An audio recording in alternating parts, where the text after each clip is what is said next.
When you're training, especially Kung Fu practitioners, you should be training, I think, part of your training should be for the streets.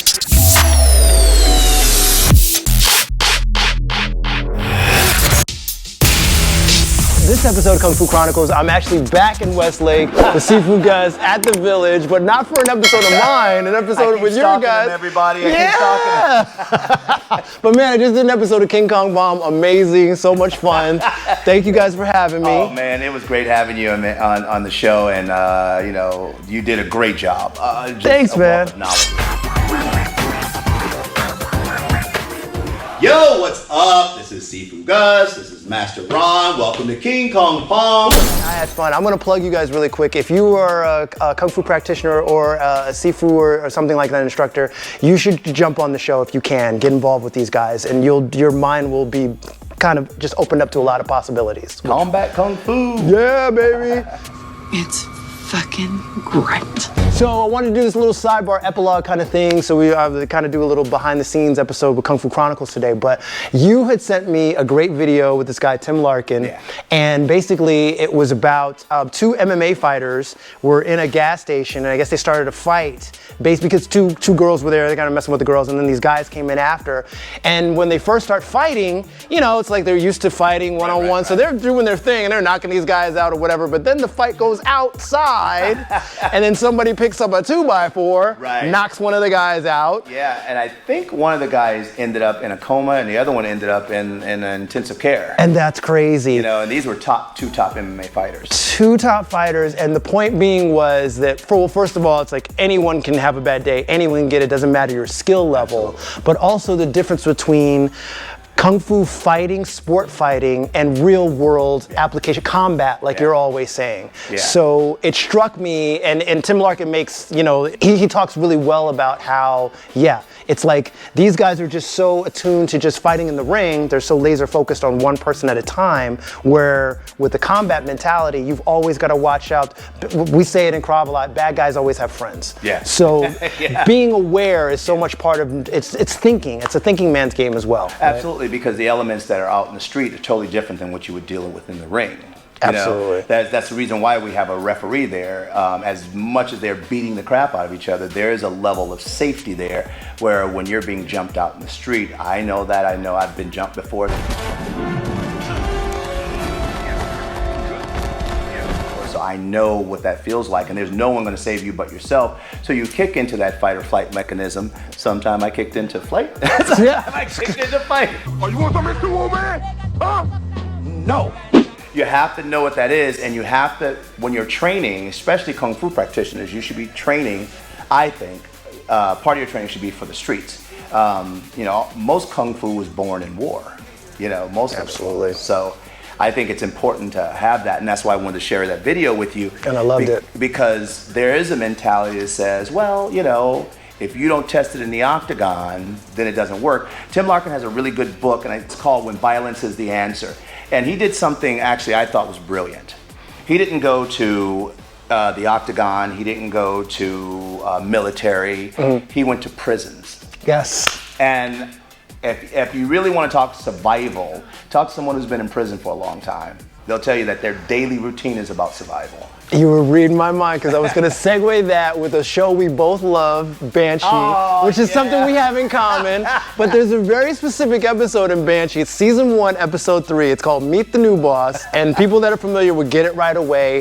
The base of the show premise really quickly is an ex-con comes out of jail. He parades around as a small town sheriff. So in this 3rd episode, he's kind of laying low, but there's this big MMA guy that comes to town, and when they finally fight, because of course they're going to fight at the end. The fights are amazing in the show, by the way, choreographed really well. So of course they go toe to toe, and in the beginning you think the MMA is just having his way with this guy. Oh, it's going to be lights out. And at first I was like, wow, it's really ballsy that they're going to have the protagonist actually lose a fight. But the way the fight escalates, and then you see it starts in the ring, goes out of the ring.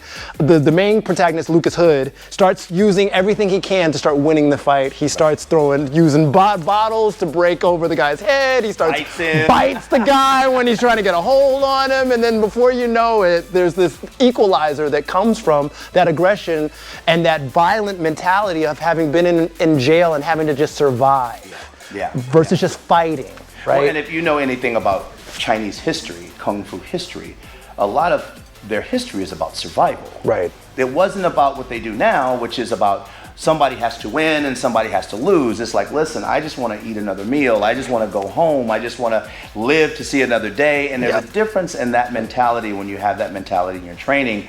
And this movie does a great job with that concept. It's a show, but the whole idea afterwards, and it's one of like the episode that my go-to where I'll just watch that fight scene and be like, wow. It's just because it's literally using everything in your surroundings. It's like, okay, this guy's got skill, but if I've got the goal of like you're saying, I'm getting home safe. Right. I don't care what I do with this guy. At the end, it's like, it totally, the guy turns the tables on the MMA fighter, spoiler alert, whatever. But the point being is like the aggression factor. So when you're saying it's a great point, Tim Larkin went to prisons, that's where you really do get that mindset. These guys are just trying to survive. Yeah. It's not win or lose, it's win or I don't get to see another day. Right. So completely different mentality and something I think we all have to be aware of when we're out in the real world. Absolutely. Right. And some of these guys get no break unless they're in like solitary confinement. Right. That's the only time that they get a break. When they're in anywhere else, these guys have to survive. Yep. And someone had asked me one time, what's the difference between, a Marine and a person? I said, a Marine, when he's in the shower in the mess hall, he doesn't have to worry about his life. I go, these guys in the shower and when they're eating, they could die just right there. Yep. And there's a difference in that kind of survival instinct. So it's just a different mindset, and it's hard to wrap your head around when you're training. We're in such a competition mindset these days. But when your life is on the line, sorry, it's just survival. You have to click into survival, and you have to have the training.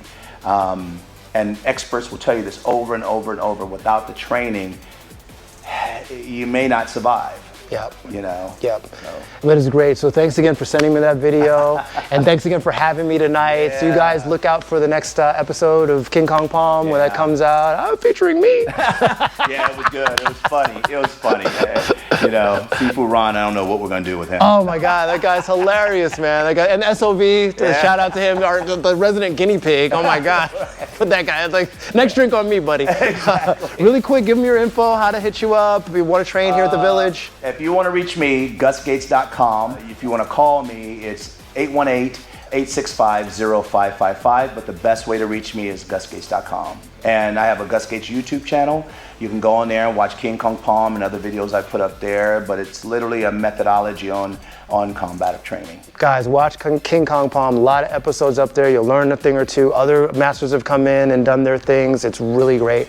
Subscribe as usual down below. Help the channel grow, as you know. And we'll see you in the next round, guys. Keep punching. Yes.